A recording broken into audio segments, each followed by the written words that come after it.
അപ്പോ 77-ാം വചനം നമ്മൾ 75 മുതലുള്ള ഭാഗം അതിന്റെ തുടർച്ചയാണ് 77, 78 ആയത്തുകളൊക്കെ. വലക്കത് നാദാന നൂഹുൻ ഫലനിഅമൽ മുജീബൂൻ. അതായത് നൂഹ് നബി അലൈഹിസ്സലാം നമ്മെ വിളിച്ച് പ്രാർത്ഥിച്ചു. അതുപോലെ അള്ളാഹു സുബ്ഹാനഹു വതആല അതിന് ഉത്തരം നൽകി. അദ്ദേഹത്തെയും അദ്ദേഹത്തിൽ വിശ്വസിച്ച ആളുകളെയും ആ മഹാവിപത്തിൽ നിന്ന് അള്ളാഹു സുബ്ഹാനഹു വതആല രക്ഷപ്പെടുത്തി എന്നതുവരെയാണ് നമ്മൾ പറഞ്ഞത്. ഇനി 77-ാം വചനം, വജഅൽനാ ദുർരിയതഹു ഹുമുൽ ബാഖീൻ. വജഅൽന, നാം ആക്കുകയും ചെയ്തു. ആ പദം ഒന്ന് എല്ലാവരും നോട്ട് ചെയ്യേണ്ട ഒരു പദമാണ്. ഖുർആനിൽ എത്രയോ തവണ, എനിക്ക് തോന്നുന്നു 100-ലേറെ തവണ വന്നിട്ടുള്ള ഒരു പദമാണ് ജഅല എന്ന പദം. ജഅല ഇവിടെ അർത്ഥം എന്താ? ആക്കി എന്നാണ്. ആക്കി, ഉണ്ടാക്കി, നിശ്ചയിച്ചു, ഏർപ്പെടുത്തി, ആരംഭിച്ചു എന്നൊക്കെയുള്ള ഒരുപാട് അർത്ഥങ്ങളുള്ള ഒരു പദമാണ് ഈ ജഅല എന്ന പദം. ജഅല, യജ്അലു, ഇത് ഫീലുൽ മാളിയാണ്, കഴിഞ്ഞകാല ക്രിയയാണ്. ജഅല അതിന്റെ മുദാരിയാണ് യജ്അലു. അപ്പോ ആ പദം ജാഇൽ എന്ന് പറഞ്ഞാൽ നിശ്ചയിക്കുന്നവൻ, ഉണ്ടാക്കുന്നവൻ, സൃഷ്ടിക്കുന്നവൻ, ഏർപ്പെടുത്തുന്നവൻ എന്നൊക്കെയാണ്. അതും ഖുർആനിൽ വന്നിട്ടുണ്ട്. അപ്പൊ ജഅല യജ്അലു, ആ പദം ഒന്ന് ഓർത്ത് വെക്കുക, എല്ലാവരും നോട്ട് ചെയ്ത് വെക്കണേ. വജഅൽന, നാം ആക്കുകയും ചെയ്തു, ദുർരിയതഹു, അദ്ദേഹത്തിന്റെ സന്തതിയെ നാം ആക്കുകയും ചെയ്തു. ദുർരിയത്ത്, നമ്മൾ ഖുർആനിലെ മനോഹരമായൊരു പ്രാർത്ഥനയുണ്ടല്ലോ, അള്ളാഹു ഇഷ്ടപ്പെടുന്ന അവന്റെ ദാസന്മാർ അള്ളാഹുവിനോട് നടത്തുന്ന ഒരു പ്രാർത്ഥന, ഇബാദുർ റഹ്മാൻ. സൂറത്തുൽ ഫുർഖാനിൽ അള്ളാഹു അത് പറയുന്നുണ്ട്. ഇബാദുർ റഹ്മാൻ അല്ലദീന യംശൂന അലൽ അർളി ഹൗന എന്ന് പറഞ്ഞിട്ട് റഹ്മാനായ റബ്ബിന് ഏറ്റവും ഇഷ്ടപ്പെട്ട കുറെ ആളുകളുണ്ട്. ആ ആളുകൾ അള്ളാഹുവിനോട് നടത്തുന്ന ഒരു പ്രാർത്ഥന, റബ്ബ് തന്നെ ആ പ്രാർത്ഥന പഠിപ്പിക്കുകയാണ് നമുക്ക്. റബ്ബന ഹബ്ലന മിൻ അസ്വാജിന വദുർരിയാത്തിന ഖുർറത അയുനിൻ വജഅൽനാ ലിൽ മുത്തഖീന ഇമാമ. അള്ളാഹുവെ, എൻ്റെ ഇണകളിൽ നിന്നും സന്തതികളിൽ നിന്നും നീ എനിക്ക് കൺകുളിർമ പ്രദാനം ചെയ്യണേ, മനസ്സും കണ്ണും കുളിർക്കുന്ന മക്കളെയും ഇണകളെയും എനിക്ക് നൽകണേ എന്നതാണ്. ഇന്നത്തെ കാലത്തൊക്കെ ആ പ്രാർത്ഥന വളരെ ഇമ്പോർട്ടൻ്റ് ആണ്. ദുർരിയത്ത് എന്നതിന്റെ ജം ആണ് ദുർരിയാത്ത്. അപ്പൊ വജഅൽന, അള്ളാഹു നാം ആക്കുകയും ചെയ്തു. റബ്ബ് പറയാണ് ദുർരിയത്തഹു, അദ്ദേഹത്തിന്റെ സന്തതിയെ, ഹുമുൽ ബാക്കീൻ, അവരെ തന്നെ. ബാക്കീൻ എന്ന് പറഞ്ഞാൽ അവശേഷിക്കുന്നവർ അല്ലെങ്കിൽ ബാക്കിയായവർ എന്നൊക്കെയുള്ള അർത്ഥമാണ്. അവശേഷിക്കുന്നവർ അല്ലെങ്കിൽ ബാക്കിയായവർ. അപ്പൊ അദ്ദേഹത്തിന്റെ സന്തതിയെ തന്നെ അവശേഷിക്കുന്നവരാക്കുകയും ചെയ്തു. അത് കഴിഞ്ഞിട്ട് 38-ാമത്തെ ആയത്ത്, വതറഖ്ന, നാം ബാക്കിയാക്കി അല്ലെങ്കിൽ നാം വിട്ടു എന്നൊക്കെ അർത്ഥം. തറക്ക, ഈ പദവും ഖുർആനിൽ അനവധി തവണ വന്നിട്ടുള്ള ഒരു പദമാണ്. അപ്പൊ ഈ ഓതുന്ന സമയത്തൊക്കെ നമ്മൾ റമദാനാണല്ലോ, അപ്പൊ റമദാനിലൊക്കെ ഖുർആൻ ഓതുമ്പോൾ ഈ പദങ്ങളൊന്ന് നോട്ട് ചെയ്തോളും. തറക്ക എന്ന് പറഞ്ഞാൽ ഉപേക്ഷിച്ചു എന്നാണ്. തറക്ക, ഉപേക്ഷിച്ചു. തറക്ക യത്തുറുക്കു തർക്കൻ ഫഹുവ താരിക്കുൻ. താരിഖ് എന്ന് പറഞ്ഞാൽ ഉപേക്ഷിച്ചവൻ, ഉപേക്ഷ വരുത്തിയവൻ, ഒഴിവാക്കിയവൻ എന്നൊക്കെയാണ് അർത്ഥം. അപ്പൊ വ തറഖ്ന, തറക്കയത്തുറുക്കു, പിന്നീട് നാം എന്ത് ചെയ്തു? വ തറഖ്ന, നാം വിട്ടുകളഞ്ഞു അല്ലെ ബാക്കിയാക്കി, അലൈഹി, അദ്ദേഹത്തിന്റെ പേരിൽ, ഫിൽ ആഖിരീൻ, പിന്നീടുള്ളവരിൽ അല്ലെങ്കിൽ പിൻഗാമികളിൽ. അപ്പൊ ഉദ്ദേശിക്കുന്ന ഇതാണ്, പിന്നീടുള്ളവരിൽ, ഭാവി തലമുറകളിൽ അദ്ദേഹത്തിന്റെ മേൽ നാം സൽകീർത്തി ബാക്കി ആക്കുകയും ചെയ്തു. പിന്നീടുള്ളവരിൽ അഥവാ ഭാവി തലമുറകളിൽ അദ്ദേഹത്തിന്റെ മേൽ നാം ബാക്കിയാക്കുകയും ചെയ്തു എന്ന് പറഞ്ഞാൽ അദ്ദേഹത്തിന്റെ സൽകീർത്തി ബാക്കിയാക്കുകയും ചെയ്തു എന്നാണ്. അപ്പൊ ഈ 2 ആയത്തുകൾ നമ്മൾ പഠിക്കുമ്പോൾ മനസ്സിലാക്കേണ്ട ചില കാര്യങ്ങളുണ്ട്. ഒന്ന്, അള്ളാഹു സുബ്ഹാനഹു വ തആല പറഞ്ഞത് അദ്ദേഹത്തിന്റെ സന്തതിയെ തന്നെ നാം അവശേഷിപ്പിക്കുകയും ചെയ്തു എന്നാണ്. ഇതിന് 2 വ്യാഖ്യാനം മുഫസ്സിറുകൾ നൽകുന്നുണ്ട്. അതിലൊരു വ്യാഖ്യാനം എന്താ വെച്ചാൽ, അതായത് കപ്പലിൽ നൂഹ് നബി അലൈഹി സ്വലാമിന്റെ കാലത്ത് പിന്നെ കപ്പലിൽ ആളുകൾ കയറിയല്ലോ, വിശ്വസിച്ച ആളുകളെല്ലാം കപ്പലിൽ കയറുകയുണ്ടായി. അപ്പൊ ആ കപ്പലിൽ കയറിയ ആളുകളുടെ സന്തതികളായിട്ടാണ് പിന്നീടുള്ള ആളുകൾ ഉണ്ടായത് എന്നതാണ് ഈ ആയത്തിന് 77-ാമത്തെ ആയത്തിന് നൽകിയിട്ടുള്ള ഒരു വ്യാഖ്യാനം. ആ കപ്പലിൽ കയറിയ ആളുകളുടെ സന്താനങ്ങളായിട്ടാണ് ബാക്കിയുള്ള ആളുകളെല്ലാം ഉണ്ടായത്. സന്താന പരമ്പര, ഈ ഭൂമിയിൽ വന്ന മുഴുവൻ ആളുകൾ അങ്ങനെയായിരുന്നു എന്ന്. രണ്ടാമത്തെ വ്യാഖ്യാനം, കപ്പലിൽ വിശ്വാസികളായ പല ആളുകളും കയറിയിട്ടുണ്ടെങ്കിലും നൂഹ് നബി അലൈഹിസ്സലാമയുടെ സന്താന പരമ്പര മാത്രമേ നിലനിന്നിട്ടുള്ളൂ പിന്നീടെന്നാണ്. നൂഹ് നബി അലൈഹിസ്സലാമയുടെ സന്താന പരമ്പരയിലൂടെ മാത്രമാണ് ബാക്കി ഈ ഭൂമുഖത്ത് ഉണ്ടായ മുഴുവൻ മനുഷ്യരും എന്നുള്ളതാണ്. മഹാനായ സ്വഹാബി വര്യൻ ഇബ്നു അബ്ബാസ് റളിയല്ലാഹു അൻഹു ഒക്കെ ഈ അഭിപ്രായം രേഖപ്പെടുത്തിയ മുൻഗാമികളാണ്. അപ്പം നൂഹ് നബി അലൈഹി സ്വലാമിന്റെ 3 ആൺമക്കളെ പറ്റി പറയുന്നുണ്ട്, ഹദീസിലൊക്കെ വന്നിട്ടുണ്ട്. അതിൽ ഒരു മകന്റെ പേര് സാം എന്നാണ്, രണ്ടാമത്തത് ഹാം ആണ്, മൂന്നാമത് യാഫിസ് ആണ്. യാഫിസ് സായാണ്.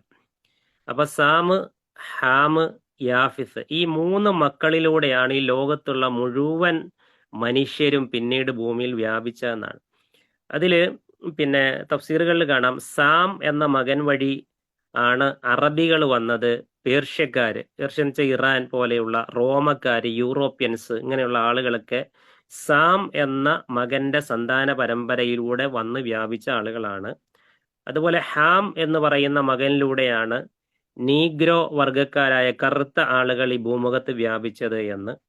അതുപോലെ യാഫിസ് എന്ന ആ മകനിലൂടെയാണ് തുർക്കികൾ, റഷ്യ, മംഗോളിയ തുടങ്ങിയ ആ ഒരു ഏരിയയിലുള്ള ആളുകളൊക്കെ ഉണ്ടായത് എന്നിങ്ങനെ മുഫസ്സിറുകളൊക്കെ വ്യാഖ്യാനം നൽകിയിട്ടുണ്ട്. പിന്നെ ഇതില് സാം എന്ന മകൻ അറബികളുടെയും ഹാം അബിസീനിയക്കാരുടെയും യാഫിസ് റോമക്കാരുടെയും പിതാവാകുന്നു എന്ന് നബി സ്വല്ലല്ലാഹു അലൈഹി വസല്ലം പറഞ്ഞ ഹദീസിൽ വന്നിട്ടുണ്ട്. അതിങ്ങനെയാണ് ആ ഹദീസ്, സാമുൻ അബുൽ അറബ്, സാം എന്ന് പറഞ്ഞാൽ അറബികളുടെ പിതാവാണ്.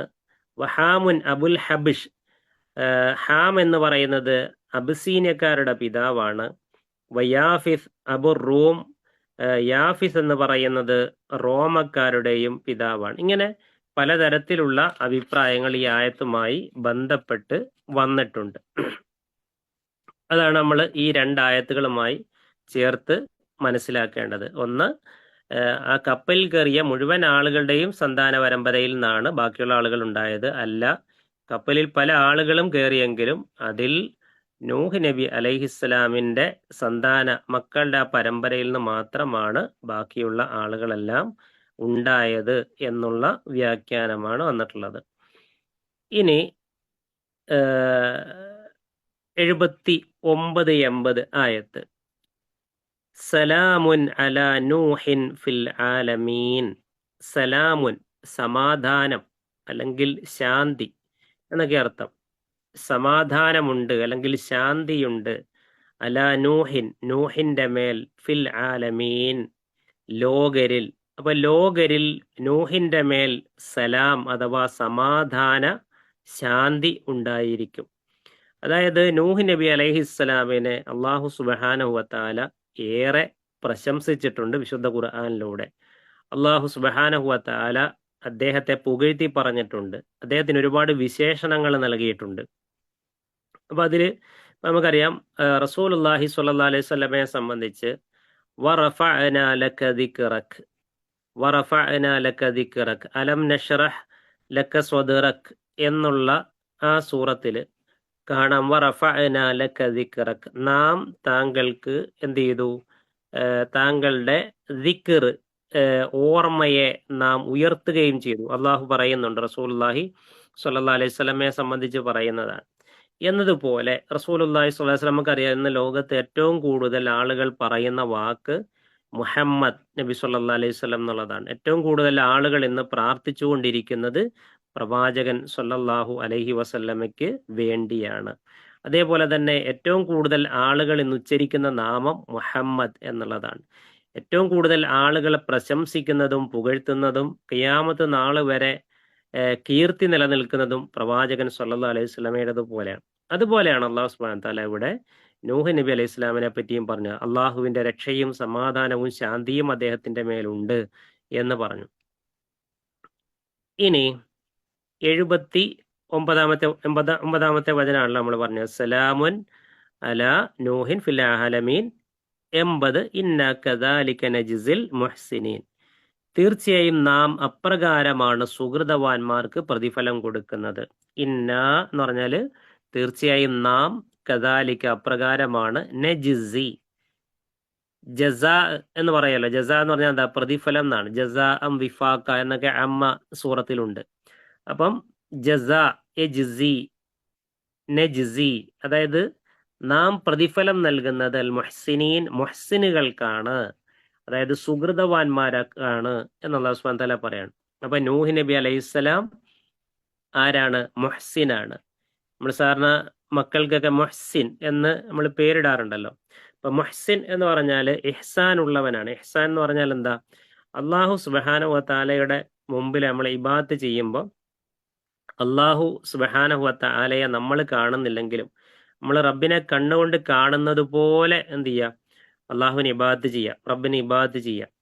അതാണ് മുഹ്സിൻ എന്ന് പറഞ്ഞാൽ. അപ്പം ഖുർആനിൽ ഒരുപാട് സ്ഥലങ്ങളിൽ അള്ളാഹു മുഹ്സിനീങ്ങളെ ഇഷ്ടപ്പെടുന്നു എന്നൊക്കെയുള്ള ആയത്തുകൾ നമുക്ക് കാണാൻ സാധിക്കും.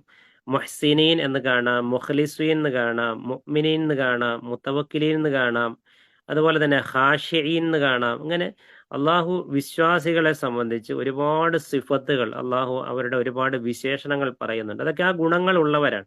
നമ്മളെ സംബന്ധിച്ചിടത്തോളം നമ്മൾ ശ്രദ്ധിക്കേണ്ടത് മുഹ്സിനുകളാകുക എന്നുള്ളതാണ്. അള്ളാഹു ഏറെ പുകഴ്ത്തിയിട്ടുള്ള ഏറ്റവും നല്ല ദറജയിൽ നിൽക്കുന്ന ഒരു വിഭാഗമാണ് മുഹ്സിനുകളായ ആളുകൾ എന്ന് പറഞ്ഞാൽ.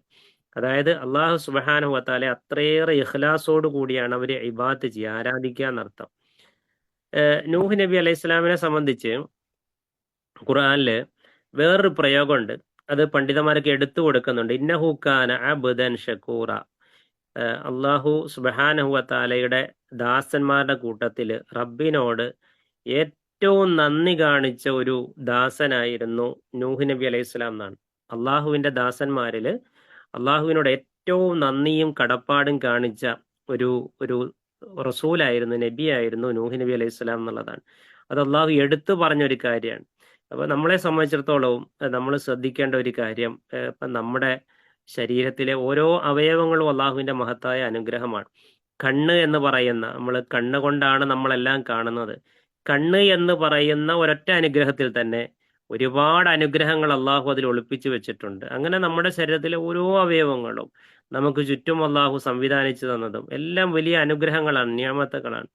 അപ്പൊ റസൂലുള്ളാഹി സ്വല്ലല്ലാഹി അലൈഹി വസല്ലം തന്നെ പറയുന്നുണ്ട്, എൻ്റെ റബ്ബിനോട് എത്ര എനിക്ക് നന്ദി കാണിക്കാൻ പറ്റുമോ അതിനാണ് ഞാൻ ശ്രമിക്കുന്നത് എന്ന് രാത്രിയിൽ നീര് കെട്ടി, കാലില് നീര് കെട്ടി ഖുർആൻ ഓതിയിട്ട് നിന്നിട്ട് നീര് കെട്ടിയതാണ്. അപ്പം എല്ലാ പാപങ്ങളും പൊറുക്കപ്പെട്ട, അല്ലെങ്കിൽ അങ്ങനെ ഒന്നും ഇല്ലാത്ത നബിയെ നിങ്ങൾ ഇത്രമാത്രം ബുദ്ധിമുട്ടിയിട്ട് നിസ്കരിക്കുന്നുവല്ലോ എന്ന് പറഞ്ഞപ്പോഴാണ് എൻ്റെ റബ്ബ് എനിക്ക് ചെയ്തു തന്ന നിയമത്തുകൾക്ക് ഞാൻ നന്ദി കാണിക്കാൻ ശ്രമിക്കുകയാണെന്ന് പറഞ്ഞത്.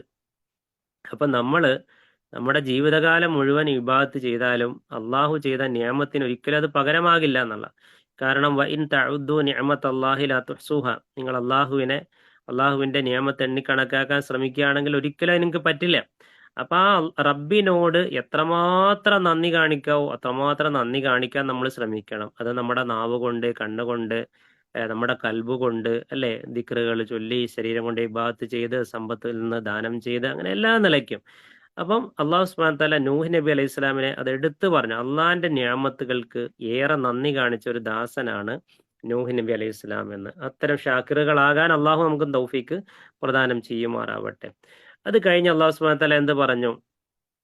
ഇന്നഹു കാന മിൻ ഇബാദിനൽ മുഅ്മിനീൻ, തീർച്ചയായും അദ്ദേഹം നമ്മുടെ ദാസന്മാരുടെ കൂട്ടത്തിൽ ഏറ്റവും നല്ല, അതായത് വിശ്വാസികളുടെ കൂട്ടത്തിൽ ഏറ്റവും നല്ല ദാസനായിരുന്നു എന്ന് പറഞ്ഞു.